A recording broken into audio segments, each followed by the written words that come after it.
Hi everyone, this is Veronica, and today we are going to talk about a very important topic, that is about Indian inheritance laws, because there's a study recently which is blaming the inheritance law reforms in a country for spike in female feticide.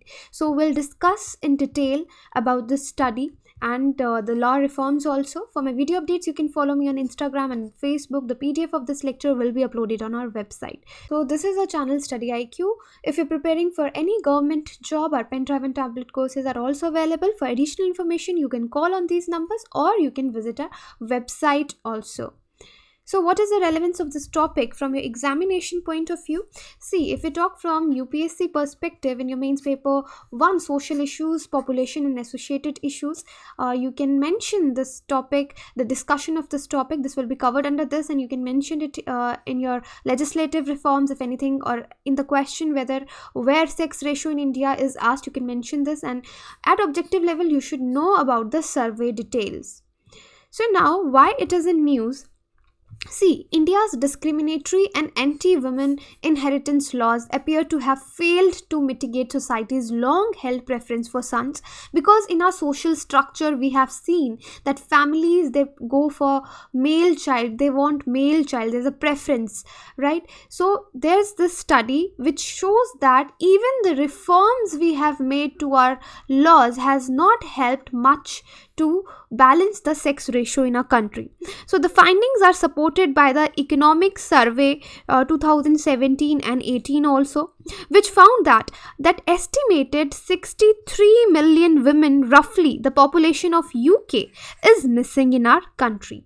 So now we'll discuss what is about this study. What is this study about? The study was conducted by researchers at King's College University, New York University, and University of Essex, and published in the Journal of Development Economics.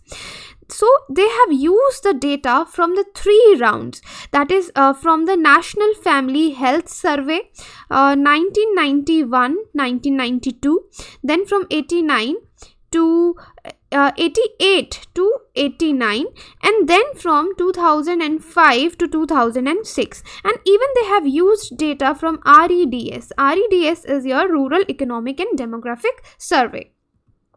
So now here we'll talk about son-biased fertility stopping behavior. See, instead of the change of law, so in India, the reforms, they were brought in around from 1970 to 1990 in different states of a country. So it has led to increased female feticide. So we have brought these reforms so that we thought it will help to mitigate the problem of female feticide in a country. But rather than what we are seeing, there's an increase in the female feticide and higher female infant mortality rates. So this is a study of 2018. So this is showing us these results. So it is analyzed that family desires for a second child if the first child is a girl. Then this study finds that girls born after legal reforms were 2 to 3% more likely to die before reaching their first birthday, and 9% more likely to have a younger sibling if the firstborn child was a girl.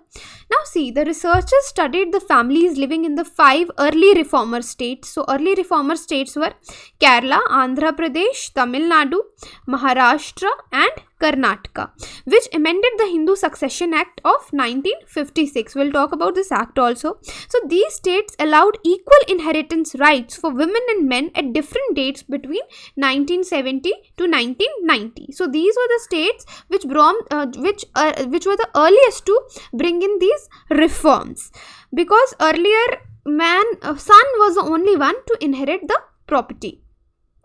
Now let's see here what was the Hindu Succession Act of 1956. See, under Hindu Succession Act 1956, only the male child had a direct right to ancestral property, and this excluded the daughters from inheritance claims where the father did not leave a will. If father has left a will, that was a separate case, but if the father had not left any will, so that in that case only sons will inherit the property.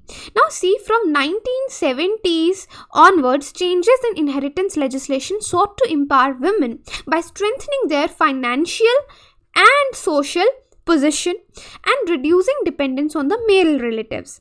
Because the traditional preference for sons was also supposed to lessen, because these reforms were brought in, reason was because we thought the traditional preference for sons will lessen, because daughters backed by possession of the family home would be able to offer parents security in old age.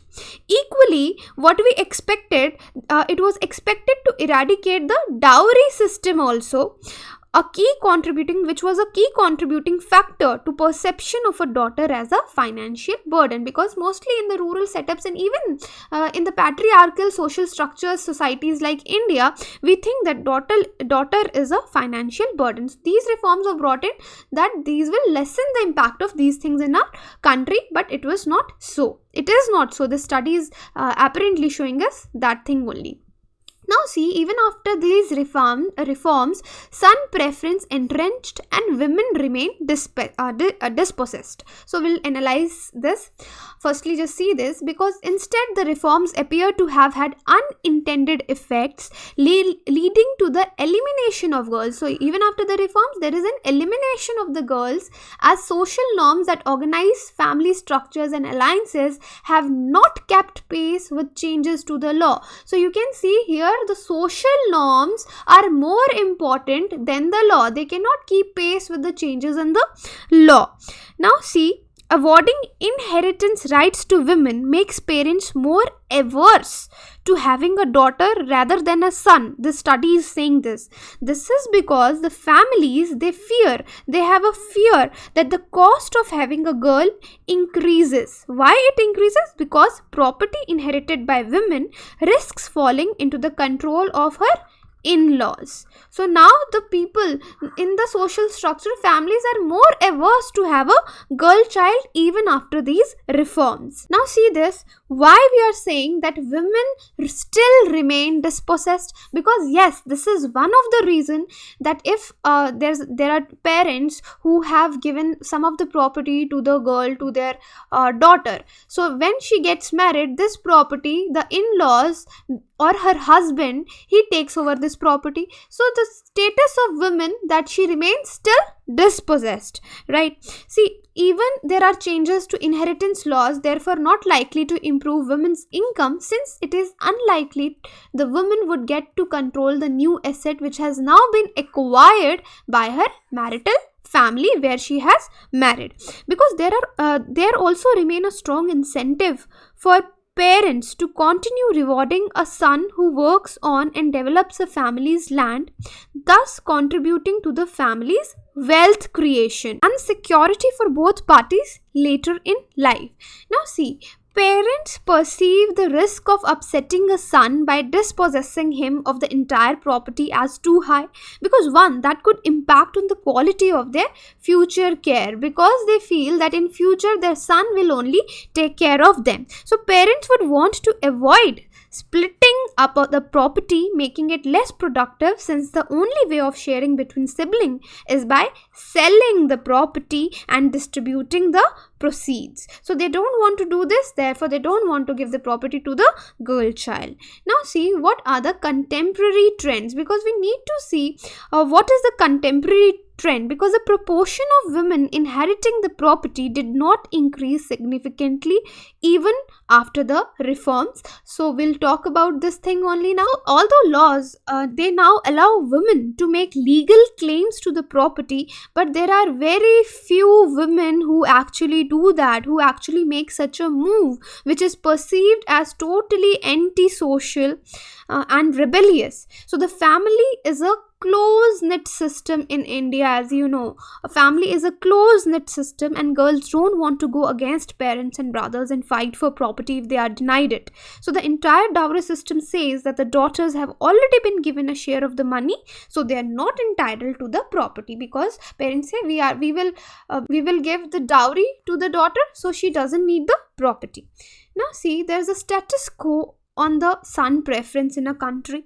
So here you can say up to 77% of Indian parents expect to live with their sons in old age, because the daughters, they get married and they go into a separate home, that is known as a patrilocal system.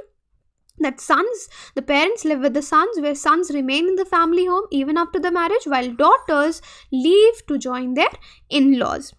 Now, as per this system, by remaining in and working on the ancestral land plus caring for parents in old age, the son is usually rewarded by inheriting the entire property after the parents' death.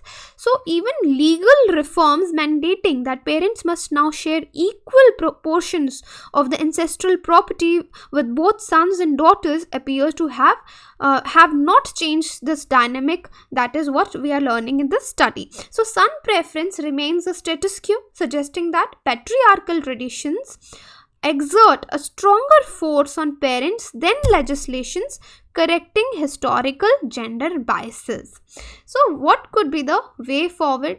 See, way forward is that though we have given many political rights to the women, we have brought in legislative reforms, but there is no change in the social structure of the society. So to bring in the social structure, awareness is very important, education is very important. You see, it is a multi-pronged effort that need to be focused on empowerment, education, and targeted social welfare schemes also, that would work at different levels in the society for adult women.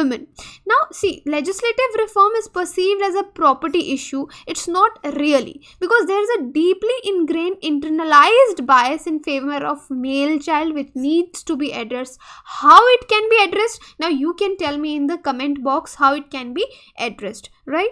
So this is all about today's lecture. If you have any query, you can contact me. This is my social media addresses. Thank you.